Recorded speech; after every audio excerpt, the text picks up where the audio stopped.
मित्रांनो, पीक विमा हा शेतकऱ्यांच्या खात्यात जमा झालेला आहे. परंतु मित्रांनो, असे काही जिल्हे आहेत किंवा असे काही शेतकरी आहेत, ज्यांच्या खात्यात पीक विमा अद्यापही जमा झालेला नाही. त्यांचा जिल्हा पात्र असून सुद्धा, त्यांचा तालुका पात्र असून सुद्धा त्यांच्या खात्यात अद्यापही या पीक विम्याच्या रकमा ह्या जमा झालेल्या नाहीत.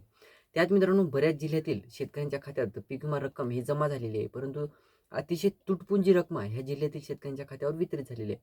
मग आता जे मंडळं, जे तालुक्याचे पात्र आहेत, ज्या शेतकऱ्यांचं क्लेम कॅल्क्युलेशन अवेटेड आहे, त्याचबरोबर ज्या शेतकऱ्यांचं क्लेम कॅल्क्युलेशनमध्ये 0-0 दाखवत आहे, एल्ड बेस 0-0 वगैरे, मग त्या शेतकऱ्यांना कधीपर्यंत पीक विमा मिळणार? त्याचबरोबर मिळणार का नाही? अशा अनेक प्रश्नांची उत्तरे आपण आजच्या व्हिडिओमध्ये क्लिअर करण्याचा प्रयत्न करणार आहोत. तत्पूर्वी जर चॅनलवर नवीन असेल तर चॅनलला सबस्क्राईब करा आणि समोरील जे बेल आयकन बटन आहे ते दाबायला विसरू नका. त्याचबरोबर बॅकग्राऊंड व्हॉईसला इग्नोर मारायला विसरू नका. तर नमस्कार मित्रांनो, मी राज सुरेतून स्वागत आहे कृषी यूट्यूब चॅनलमध्ये. मित्रांनो, तुम्हाला देखील काही प्रश्न असतील तर डायरेक्टली इंस्टाग्रामला मेसेज करून विचारू शकता. इंस्टाग्राम आयडी डिस्क्रिप्शन बॉक्समध्ये दिलेले आहे. मित्रांनो, एकंदरीत बघायचं झालं तर सुरुवात करूया बुलढाणा जिल्ह्यापासून. आता बुलढाणा जिल्ह्यातील बरेच शेतकरी म्हणत होते की आमचा जिल्हा पात्र असून सुद्धा आमच्या जिल्ह्याला अद्यापही पीक विम्याच्या रकमा ह्या वितरित झालेल्या नाही. फायनली मित्रांनो, बुलढाणा जिल्ह्यातील बऱ्याच तालुक्यामध्ये पीक विम्याच्या रकमा ह्या शेतकऱ्यांच्या खात्यात जमा देखील झालेल्या आहेत आणि काही शेतकऱ्यांना रक्कम दाखवण्यात देखील आलेली आहे. तर मित्रांनो, चिखली तालुक्यातील बऱ्याच शेतकऱ्यांना 350, 800, 700 या पद्धतीच्या रकमा ह्या दाखवणं सुरू झालेलं आहे आणि काही शेतकऱ्यांना या रकमा जमासुद्धा झालेल्या आहेत. त्यानंतर मित्रांनो, बुलढाणा जिल्ह्यातील इतर तालुक्यामध्ये बऱ्याच शेतकऱ्यांना अद्यापही क्लेम कॅल्क्युलेशन अवेटेड असं दाखवत आहे. त्यानंतर नांदेड जिल्ह्याविषयी माहिती घ्यायची झाली. आता नांदेड जिल्हा सध्याच्या पीक विम्याच्या कंडिशनला टॉप लेवलला आहे आणि त्यामध्ये जवळपास माहूर तालुक्यात अजूनही शेतकऱ्यांच्या खात्यात पीक विम्याची रक्कम ही जमा झालेली नाही आणि दाखवणंसुद्धा क्लेम कॅल्क्युलेशन वगैरे दाखवणंसुद्धा सुरू झालेलं नाही. त्यानंतर बघायचं झालं तर बिलोली, किनवट आणि नायगाव तालुक्यात सुद्धा सेम कंडिशन आहे. बऱ्याच शेतकऱ्यांचे क्लेम कॅल्क्युलेशन अद्यापही बाकी आहेत. बऱ्याच शेतकऱ्यांना अद्यापही पीक विम्याच्या रकमा ह्या दाखवल्या गेल्या नाहीत किंवा वितरित झालेल्या नाहीत. त्यानंतर मित्रांनो, जालना जिल्ह्यात सुद्धा बऱ्याच शेतकऱ्यांचे एल्ड बेस 0-0 दाखवत आहे. त्यानंतर अमरावतीमध्ये कॅल्क्युलेशन अवेटेड हे शेतकऱ्यांचं दाखवत आहे.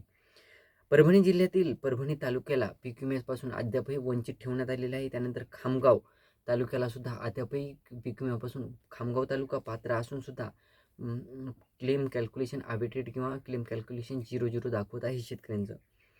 वर्धामध्ये देवळी तालुक्यामध्ये जवळपास शेतकऱ्यांना ₹500, ₹600 अशा पद्धतीच्या रकमा ह्या दाखवण्यात आलेल्या आहेत. काही शेतकऱ्यांना ₹1000-1200 सुद्धा रकमा ह्या दाखवण्यात आलेल्या आहेत.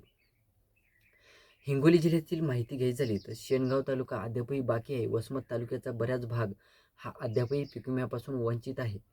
त्यानंतर अहिल्यानगर जिल्ह्यातील बघायचं झालं तर नेवासा तालुक्याला काही शेतकऱ्यांना पीक विमा मिळालेला आहे आणि काही शेतकऱ्यांना अद्यापही पीक विमा मिळालेला नाही. आता वळूया आपल्या मेन टॉपिककडे. तर मित्रांनो, आता ज्या शेतकऱ्यांना अद्यापही पीक विमा मिळालेला नाही, आता बऱ्याच शेतकऱ्यांना काय झालेलं आहे, अहिल्यानगर जिल्ह्यातून बऱ्याच शेतकऱ्यांचं काय झालेलं आहे, मंडळातील बऱ्याच शेतकऱ्यांना मिळालेलं आहे आणि बऱ्याच शेतकऱ्यांना यापासून वंचित ठेवण्यात आलेलं आहे. तर सगळी माहिती घ्यायची झाली तर ज्या शेतकऱ्यांचं क्लेम कॅल्क्युलेशन पात्र असून सुद्धा, म्हणजे ज्या शेतकऱ्यांचे मंडळ किंवा तालुका पात्र असून सुद्धा क्लेम कॅल्क्युलेशन अवेटेड दाखवत आहे, त्या शेतकऱ्यांना पीक विमा मिळणार का? तर हो, त्या शेतकऱ्यांना सुद्धा पीक विमा मिळणार. तुमचं मंडळ जर पात्र असेल, तुमचा तालुका जर पात्र असेल तर तुम्हाला पीक विमा मिळणार आहे. परंतु तुमचं क्लेम कॅल्क्युलेशन अद्याप बाकी आहे, त्या कारणास्तव तुम्हाला थोडा लेट पीक विमा मिळणार आहे. त्यानंतर जे शेतकरी अद्यापही पात्र असून सुद्धा त्या शेतकऱ्यांना, म्हणजे आता बघा, हिंगोली जिल्ह्यातील बरं सांगतो तुम्हाला, औंढा तालुक्यातील बऱ्याच शेतकऱ्यांना 4,000, 5,000, 3,000 या पद्धतीच्या रकमा वितरित झालेल्या आहेत. परंतु असे काही शेतकरी आहेत ज्यांना 9,000, 10,000 या पद्धतीच्या सुद्धा रकमा मिळालेल्या आहेत, खात्यात जमा देखील झालेल्या आहेत. बरेच शेतकरी मला सांगत आहेत की भाऊ, ₹9,000 पीक विमा मिळाला, ₹9,500 पीक विमा मिळाला, ₹10,000 पीक विमा मिळालेला. तर सेम कंडिशन आहे मित्रांनो. बऱ्याच जिल्ह्यातील शेतकऱ्यांचं जे क्लेम कॅल्क्युलेशन अवेटेड आहे, त्या शेतकऱ्यांना चांगल्या प्रकारच्या रकमा ह्या दिसून येऊ शकतात. कारण त्यांचं क्लेम कॅल्क्युलेशन बाकी आहे आणि त्यांचं जी टक्केवारी आहे ती जास्त असू शकते आणि त्या कारणास्तव त्यांना चांगल्या प्रकारच्या रकमा ह्या वितरित होऊ शकतात.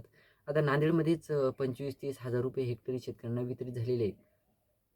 आणि एकीकडे बघायचं झालं तर वर्धा जिल्हा झालं, त्यानंतर जे बुलढाणा जिल्ह्याचा काही भाग आहे त्या शेतकऱ्यांना ₹500-600 या पद्धतीच्या रकमा हेक्टरी जमा झालेल्या आहेत. आता कापूस पिकाचा पीक विमा, हे बॅकग्राऊंड व्हायला ऐकून बघा. कापूस पिकाचा पीक विमा कधीपर्यंत तुमच्या खात्यावर वितरित होईल किंवा कापूस तूर पिकाचा पीक विमा तुमच्या खात्यात जमा होईल का नाही? तर मित्रांनो होणार आहे. कापूस आणि तूर पिकाचं क्लेम कॅल्क्युलेशन हे अवेटेड आहे आणि क्लेम कॅल्क्युलेशन झालेलं नाही. त्या कारणास्तव आता ज्या शेतकऱ्यांचं सोयाबीन पिकाचं पात्र असून सुद्धा, मंडळ पात्र असून सुद्धा सोयाबीन पिकाचं पीक विमा ज्या शेतकऱ्यांना वितरित झालेलं नाही, अशा शेतकऱ्यांना मेच्या पहिल्या आठवड्यात पीक विमा दाखवायला सुरुवात होणार आहे आणि त्यानंतर 15 तारखेच्या नंतर त्यांच्या खात्यात या रकमा वितरित होतील. सेम कंडिशन आहे कापूस तूर पिकाचा सुद्धा सेम कंडिशन आहे. कापूस तूर पिकाचा सुद्धा शेतकऱ्यांना पीक विमा हा 15 तारखेच्या नंतरच दाखवायला सुरुवात होणार आहे. तर मित्रांनो ही होती छोटीशी माहिती. व्हिडिओ आवडला असेल तर लाईक करा. जास्त शेतकऱ्यांना हा व्हिडिओ जास्तीत जास्त शेतकऱ्यांपर्यंत पोहोचवण्याचा प्रयत्न करा. तुम्हाला काही प्रश्न असतील तर इंस्टाग्रामला किंवा कमेंट बॉक्समध्ये विचारायला विसरू नका. व्हिडिओ आवडला असेल तर लाईक करा, शेअर करा, चॅनलला सबस्क्राईब करा. धन्यवाद.